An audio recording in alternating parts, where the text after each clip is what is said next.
हुकूमती वफ्द की मौलाना फजलुर रहमान की रिहाइश का आमद। वज़ीर आज़म के मुशीर राना सनाउल्लाह मौलाना फजलुर रहमान की रिहाइश का पहुंचे हैं। ज़रा के मुताबिक मुलाकात में अहम सियासी उमूर और मदारिस रजिस्ट्रेशन बिल पर बातचीत मुतवक्के है। हुकूमती वफ्द की आमद और मौलाना से मुलाकात का मकसद कशीदगी को कम करना है।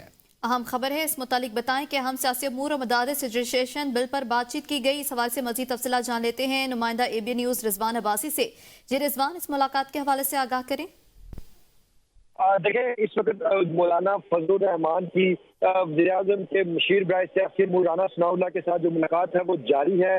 तकरीबन 1 घंटे से ज़ायद का वक्त गुजर चुका है और मौलाना इस वक्त जो अपने वफद के हमरा अपने जो उनकी जो टीम है उनके हमरा राना सनाउल्लाह से मुलाकात जारी रखे हुए हैं। और मुलाकात जो इस वक्त जो वज़ीर आज़म के मुशीर बराए सियासी अमूर राना सनाउल्लाह है वो इस कशीदगी को जो इस वक्त हुकूमत और जमीयत उलमाए इस्लाम के माबैन जारी है, जो कि मदारस के रजिस्ट्रेशन बिल के हवाले से जो मामलात हैं उसको तय करने की कोशिश कर रहे हैं। उससे थोड़ी देर पहले यहाँ पर सेनेटर फैसल वावड़ा भी पहुंचे थे और गुज़श्ता शब पीपल्स पार्टी का एक वफद बिलावल भुट्टो की जरदारी की जो क़यादत में वो भी यहाँ पर पहुंचा था। लेकिन इस वक्त पर एक मरतबा फिर जो मौलाना की जो रिहाइशगाह है, जो मौलाना है वो मुल्की सियासत का और मुल्की जो सियासत का मरकज बने हुए हैं। और जो हुकूमती वफद है इस मुलाकात को जो जमीयत उलमाए इस्लाम और हुकूमत के दरमियान जो चुनाव है उसको खत्म करने की भी कोशिश कर रही है। और इसके बाद इस वक्त मुलाकात जारी है। बहुत शुक्रिया रिजवान अब्बासी।